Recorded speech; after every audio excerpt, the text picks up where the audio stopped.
Good morning, Knicks Nation. Today is Wednesday. Believe it or not, today is Wednesday, the 23rd day of February 2022. I hope you're all healthy and COVID-free today. I hope that you and your family is healthy also and COVID-free, and that the needs of you and your family in terms of food and shelter, clothing, as well as health are being met. Blessings upon those that work in the healthcare field, along with the first responders who try every day to save lives. Blessings upon those also that pick up garbage for us to keep our streets and sidewalks clean. Blessings upon those also who make deliveries from trucks, cars, vans, bicycles, on foot, motorcycles for our convenience. Double blessings on the men and women trying to help deliver the victims of pornography and child pornography, the victims of child molestation and pedophilia, the victims of prostitution and child prostitution, the victims of human trafficking and sex slavery, the victims also of I guess I already mentioned all of them, but double curses on the perpetrators, the perverts, the profiteers that are doing this heinous business. This business is going on, brethren, in every state, in almost every county of the United States, believe it or not. There are people that live around you that are involved, either as customers or traffickers. It's going on all over the United States of America, as well as all over the world. There's a huge market for people who want to have sex with little kids. It's disgusting. It's heinous. And again, I pray the Most High bring double curses and put an end to it soon.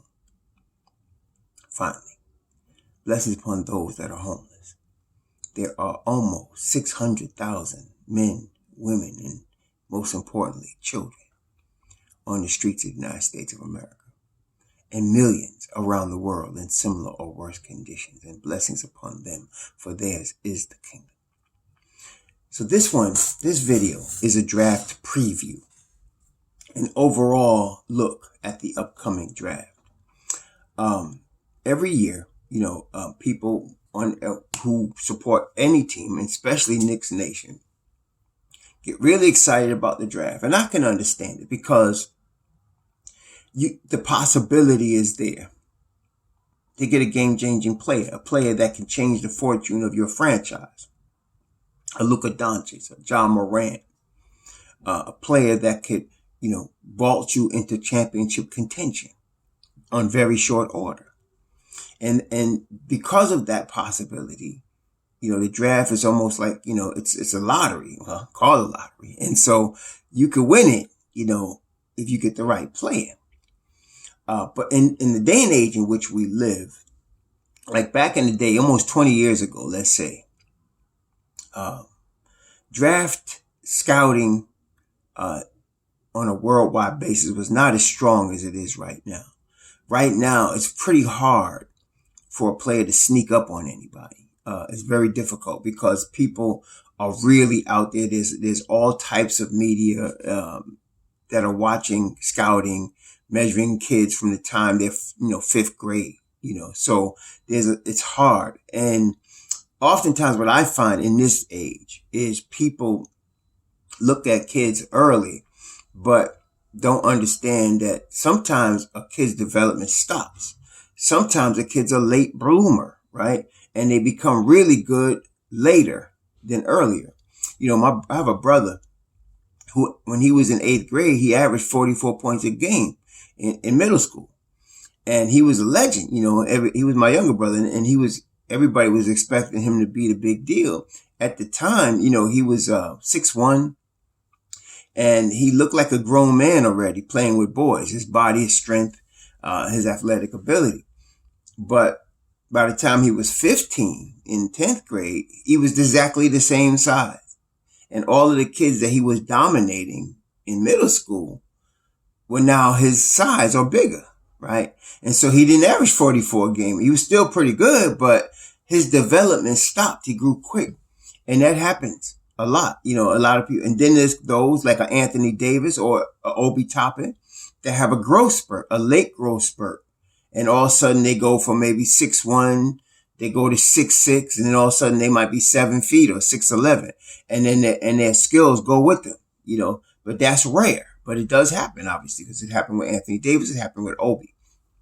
And so it's very difficult, to evaluate some of these guys because of that.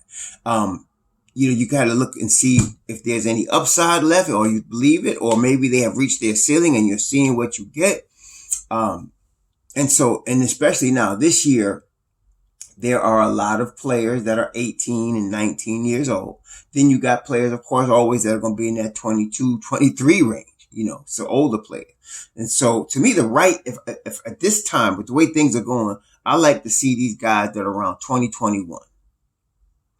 I don't know why, but they seem to work out pretty well going forward, right? And then, of course, but you have exceptions on the other sides as well. So there's a lot to look at. This particular draft that's coming up is the weakest draft I've seen in a long time. It's a very weak draft. And I just want to, bust the bubble right away. You looking for a point guard, Knicks Nation? This ain't the draft. This ain't the one. I'm going to be going into, individual players as we get closer to the draft. Because it's the All-Star break and there's no games right now, I wanted to take this time and just do a preview draft from looking at what I've already seen of some of these guys, and I'm going to go deeper into it. But Ty Washington is the best point guard in the draft, but in each category, point guard, shooting guard, small forward, power forward, center, the best category, because this is a year where you get what they call BPA. You get the best player available, regardless of his position, because there's no real standout. There's a couple of them, but they're really this very small. Like last year, like I said, last year was a treasure trove. You really don't see, you're not going to see, I don't know when next time we're going to see a draft like that. Last year was really a really great draft, right? But here in this particular draft, the treasure trove of talent, the most talent to me, is among the power forwards. And I know we got Julius and I know we got Obi, but like I said, if you're going to go best player available, the best players available in this draft to me as a whole are your power forwards. And I'll explain why in a minute. But Ty Washington, I watched some video of him. I saw a couple of videos of him. And he's a nice player. He's going to be a solid pro. He's not going to be a game changer for a team. And some of you old heads will remember a couple of guys I'm going to bring up that he reminds me of. He reminds me a lot of a kid that came out of Syracuse back in the day. Played a long time for multiple teams, but he played a long time for the Celtics. And they were Sherman Douglas. They used to call him the General. He wasn't very athletic like Ty, but he played in a different era. It wasn't a 3-point shooting era like it is right now, but their games are very similar. Good defender, gritty defender, a solid player, a guy that's going, and Sherman Douglas had a long career, and I think Ty is due for the same thing. He'll have a long career, but he's not a game changer. He's not that guy. Now, why is that important for us? Well, we have Deuce, we have D Rose for another year, right? And then we probably looking obviously at Emmanuel Quickly as a point guard, although he's not. And so you're dealing with Tom Thibodeau, and they're going to be looking this summer for a veteran point guard. Unfortunately, and if you drafted a point guard this year with the Knicks, you got to be realistic, Knicks Nation. He would not play next year if Tom Thibodeau's coaching. I'm assuming Tom Thibodeau's going to coach at least next year. If he gets fired, he could get fired before that, but I'm going to have to assume at this point that Tom Thibodeau's going to be the coach. And if Thibodeau's going to be the coach, no rookie point guard is going to get any time. And especially now you're behind Deuce and IQ on the chart, and then you still got one more year. D Rose, at least, he's guaranteed one more year. So it's going to be hard for them to get any time. I'm assuming even that Alec Burks and Fournier and Kemba would probably all be not on the team next year. But that maybe that won't even be true. But these are the assumptions I'm making. I'm making those three guys would be gone over the summer. I'm making an assumption that D Rose will be back. I'm making an assumption that Deuce and IQ will move up in the pecking order. And so if you drafted a Ty, which again, like I said, he'll be a solid pro. I really believe he's Sherman Douglas. And then there's another guy named Adams. God, he played for Denver. He had a funny looking 3-point shot. But another guy that was a solid NBA player, and I think Ty Washington's going to be that. He's going to be a solid NBA player. And he's the best point guard in this draft, which is telling you something. It's just not, it's not a lot there, this time.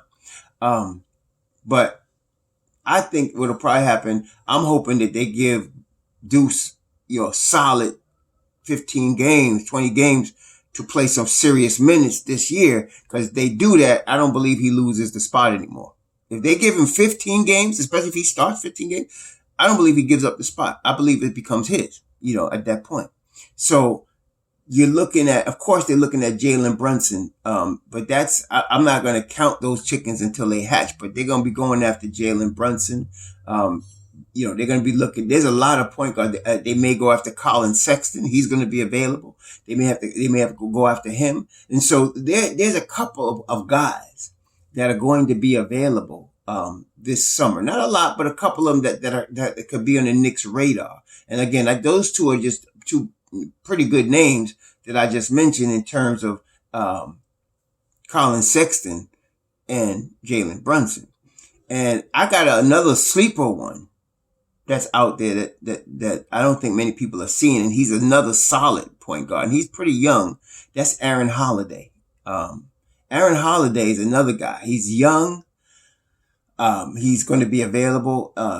He comes from a basketball pedigree. Justin and Giroux, they all could play, and Aaron is solid also. So these are all guys that are going to be out there, and I would not be surprised if the Knicks got one of them. Depending on how Deuce plays. If Deuce plays the way I think he's going to play, you're not going to need a starter, but you're going to need a solid veteran, right? So there goes your point. And so your point guard. So I don't think that this draft, Ty Washington is not the guy. I'm saying he would sit. So he is, and now let me just give you this caveat. I'm not saying that in this draft of point guards that somebody ain't going to break out and be a superstar. But I'm saying, according to what you're looking at right now, it doesn't appear that way. But you can never underestimate a guy's desire, in future development. So there's a couple of guys, that I've seen so far that, like Montero, from the elite. There's a couple of guys, J.D. Davidson. There's a couple of guys that, they got sparks, but there's nothing that pops out and says, oh, this guy's, he's going to be the all-star 10 years, whatever. But you never know. So that's why, I'm just going by, I like to be conservative. A lot of people are not conservative when it comes to the draft. They get very hyped and they're ready to jump on somebody, blah, blah, blah, blah, blah. And, I'm not like that. I want to be more realistic, level-headed, and conservative about the draft. So I don't think we look for a point guard in this draft. This is not the draft for it. The shooting guards, Jaden Ivey, from what I've seen so far, and then I've looked at Johnny Davis a little bit from Wisconsin. These two guys are good. There's some more talent in the shooting guard role this year than the point guard role. But really, after Ivy, maybe they got Sharp from Kentucky, Johnny Davis. After them, Benedict Maturin, I've seen some of him. Nobody's popping out and saying, oh man, this is the deal right here. I think you're going to get a sleeper. Aside from Ivy, you're going to get a sleeper in this draft. There's a lot of guys in that 6'4" to 6'7" range that could, play. Now, like I said, you just never know who would pop out. But to me, it's really just Ivy and Davis. And that's it. Now, again, the Knicks at the wing spot, Cam Reddish, RJ Barrett, Quentin Grimes, right? And if they keep Fournier, that's another one. That's why I don't know if they're going to keep Fournier, but that's what it looks like right now. You got four solid wings. So where would any of these guys play? That's what I'm wondering. Now, somebody would say, well, the Knicks think they play somewhere. Well, the only reason the Knicks think because we're killing ourselves. We got talent on the team. And them kids, especially RJ, Cam, and Grimes, if they play the role, they split them two positions between the three of them. I think the Knicks are going to be pretty good on the wing, right? So, Ivy, he's a close, and I was wondering why he reminded me so much of Ja Morant, right? Until I read that he works out with Ja Morant. And I thought, okay, now it makes sense. He reminds me a lot of Ja Morant. I'm not saying he's as good as Ja Morant, but he's good. Problem with Ivy, though, and this is another thing you got to remember if you're Knicks Nation, he's going to have some work on the defensive end. He's going to need some work on the defense. I'm not saying he stink. I got to look closely at it, but it's not his forte. Put it that way. Offense is obviously his forte. He's a dynamic scorer, athletic. He's really good like that. So he's like a Anthony Edwards light. He's not Anthony Edwards, but he's Anthony Edwards light. And he's 20 years old. He'll be 21. So he's gonna be a good player. I just don't think the Knicks are gonna take another wing. If they do, he'd be good, but I think he'd be gone. The Knicks are not. It's another assumption I want to make, Knicks Nation. We never win the lottery in terms of getting the number one pick. We never do that. I mean, we just don't. Maybe it's due, and this is a weak draft, so probably would get us there, right? But the Knicks will probably draft between 10 and 15. If we're in the lottery, they're going to draft between 10 and 15. Ivy will be gone. Okay. Now, if they want to trade future picks to get him, if they think he's that good and they want to do that, okay. But he's head and shoulders to me above the shooting guards in this draft. But as far as shooting guards in general, you got, if we were playing spades, I'd say Ivy, Sharp, Johnny Davis, and a possible, a couple possibles. That's what we're talking about. Ivy, Sharp, Davis, and a couple possibles. I'm going to look closer at it later, but you're really looking at 3 shooting guards in this draft that's worth your time, to me. And they're all gone in the top 10. Okay. Small forwards. Now, they got a couple of kids in the small forward because of the way their game is that I list as a power forward, as a 4. AJ Griffith, he's a nice kid. He's a nice player. Solid, 6'6", strong body. That kid, I think his name is Tay. He plays for Houston. This kid's a lot like him. Not real tall as far as NBA players go, but strong. And he'll play inside. He'll play tough. He'll play outside. So AJ Griffith, I like him. But again, he's a small forward. Again, you got Grimes, you got Fournier, you got Cam, you got RJ.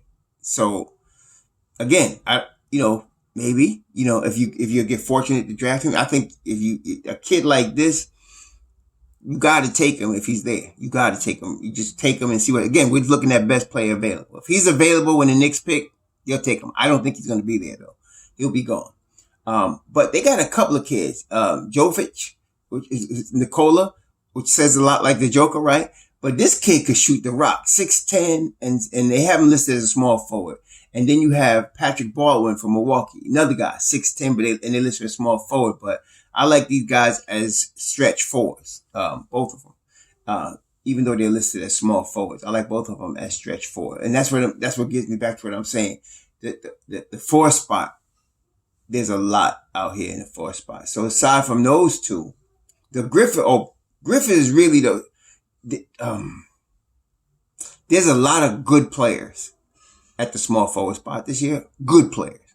There's nobody that's standing out to be a great player, but there's really good players, solid players here. Again, if you're the Knicks and this is a year you got a lot of young players to play, you got to pick somebody that's going to be outstanding, that's going to come in and wow Thibodeau in the camp, that's going to come in and destroy the summer league. I don't really see that outside from Griffin.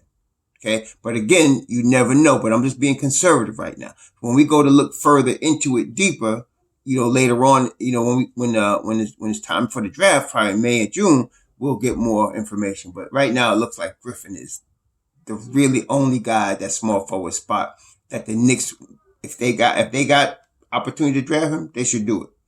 But the power forward. So I started Nikola Jovic and Patrick Baldwin from Milwaukee, and Nikola Jovic is overseas. But Jabari Smith, they got him listed as the number one player in the draft.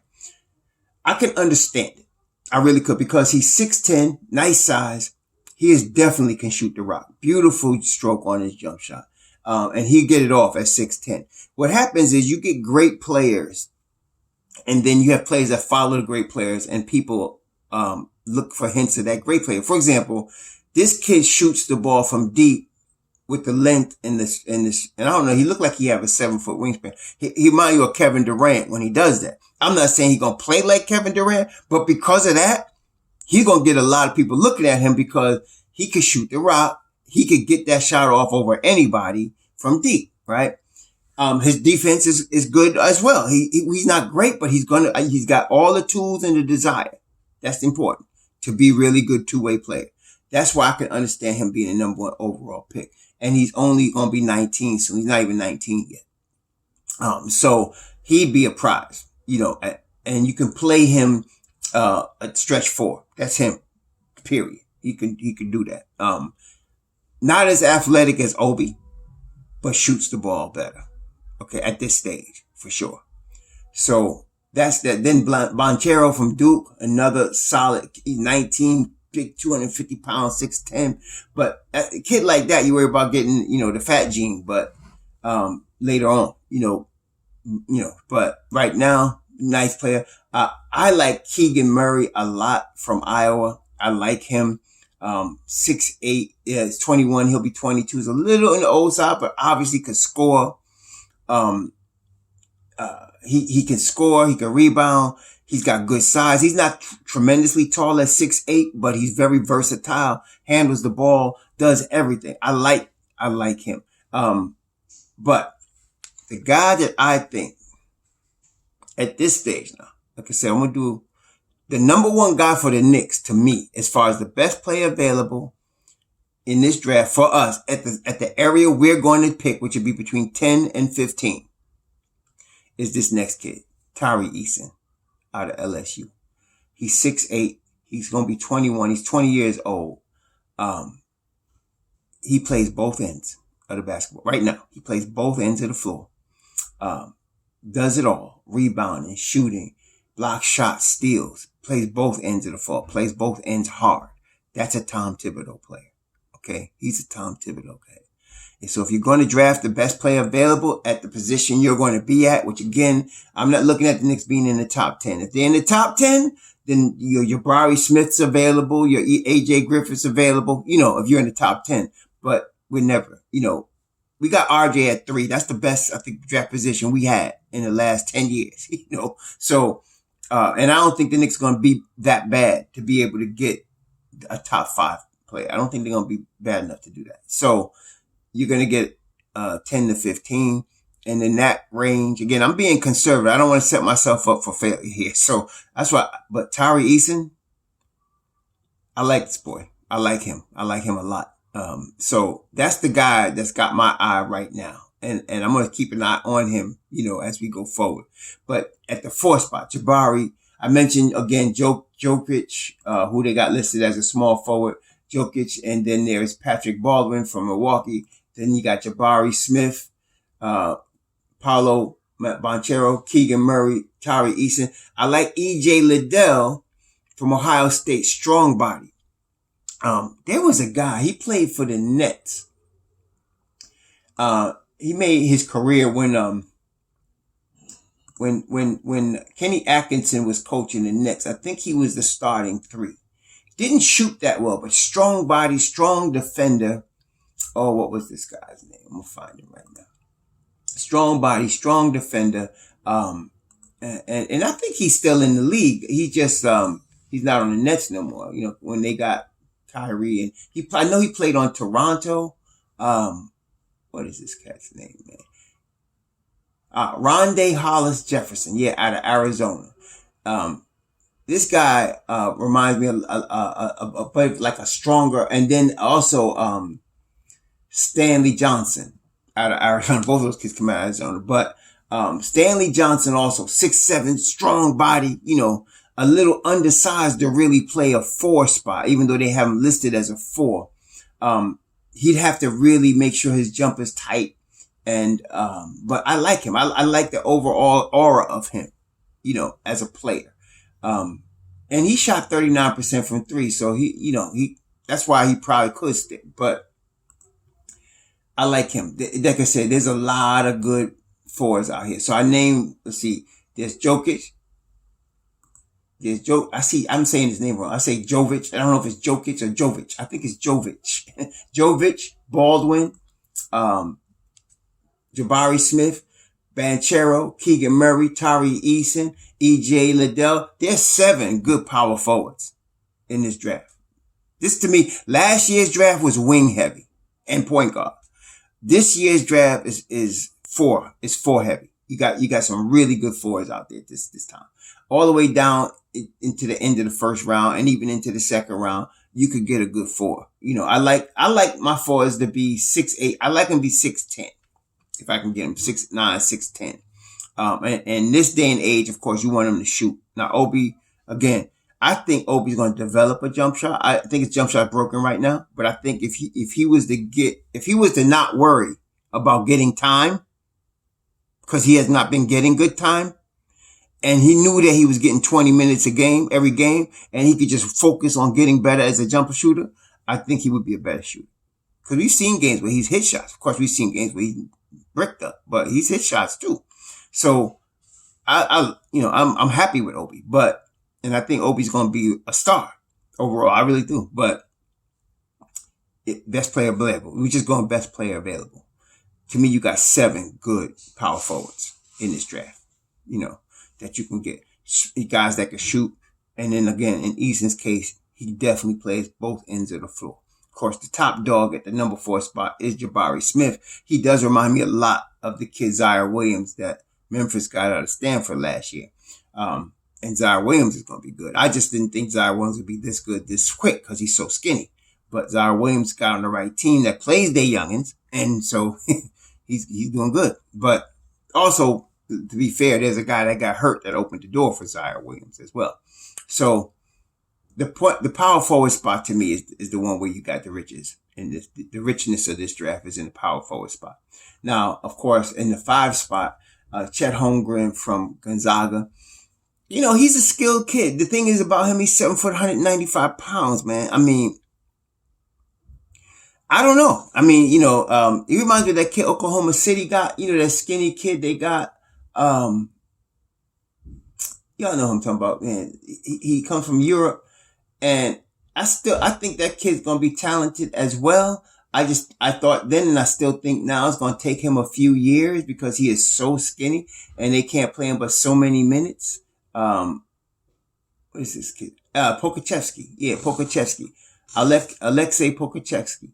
I mean, they can only play him because he's so skinny, and that's what this Holmgren kid, he's very skilled, man. Very skilled. But can he stay on the floor? That's the thing. Yeah. I mean, so he could be a game changer. If he can stay on the floor, he could be a game changer from the 5 spot. He's a modern 5, does all the things you want your 5 to do. As far as blocking shots, running the floor, he does it all, man. Shooting the 3, he does everything. So there's nothing missing with him, so I don't know. Like I said, I like the kid. He's going to be going in the top 5. He is, and there's a few other guys at the 5 spot. I like this kid from France, Ismail Kamagedi. I call him Kamagedi. I'm probably messing his name up. I like him a lot, but see, my weakness is guys that play like Mitch Rob. I like rim protectors. I'm not worried about stretch 5s. If they can shoot the 3, great. I want them to protect the rim and the paint. I want them to run the floor. I want them to finish. That's what I want from my 5s. If they can shoot, nice. Chet Holmgren can shoot, but Kamagedi, he's not shown to be a tremendous 3-point shooter at this point. But athleticism, the running the floor, the defense, I like this kid. 6'11", 220. He's skinny also. He's in France, so I don't know. But I like him though. I like him and Holmgren at the 5 spot. I haven't looked at a whole bunch of other 5s.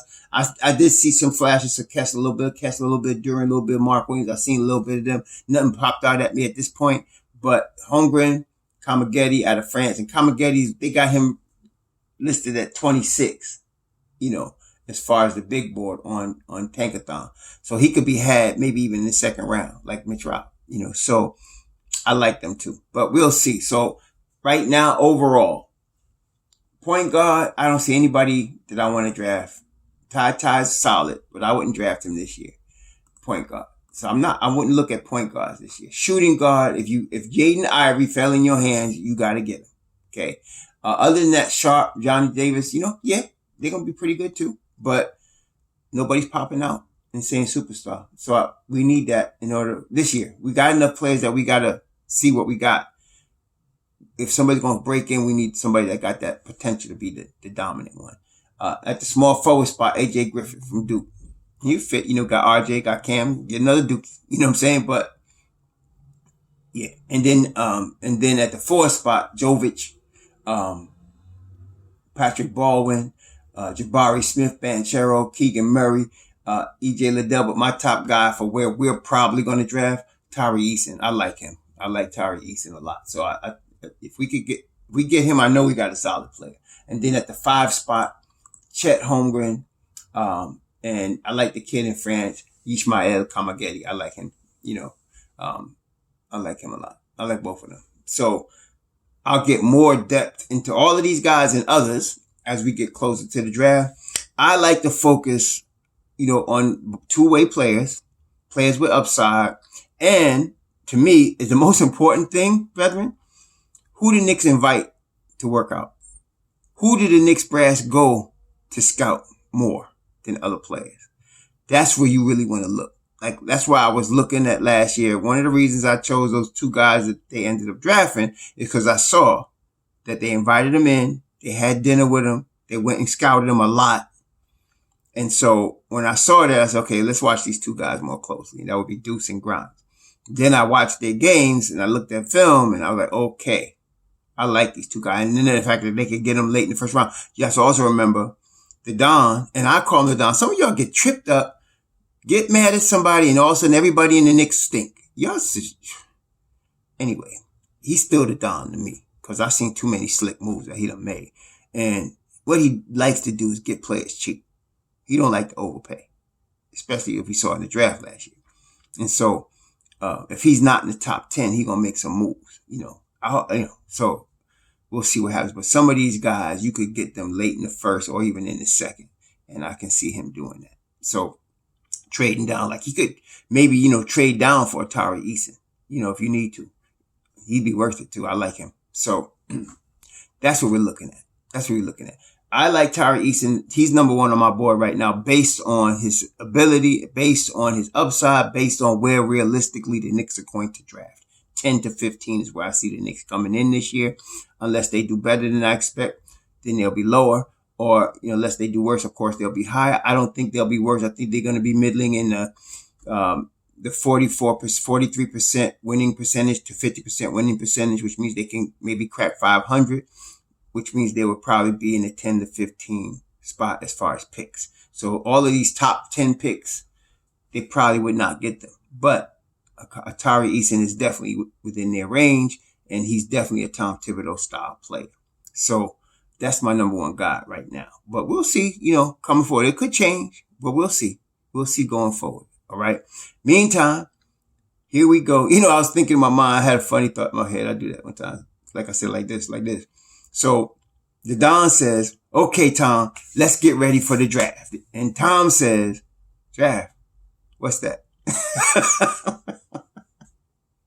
That's probably the way it goes. So anyway, y'all have a good Wednesday, hump day. Be safe out there. Season begins again on Friday. We're going to see changes, I believe. What those changes are, we will see. But it's going to be interesting. Y'all have a good Wednesday. We'll talk. Shalom.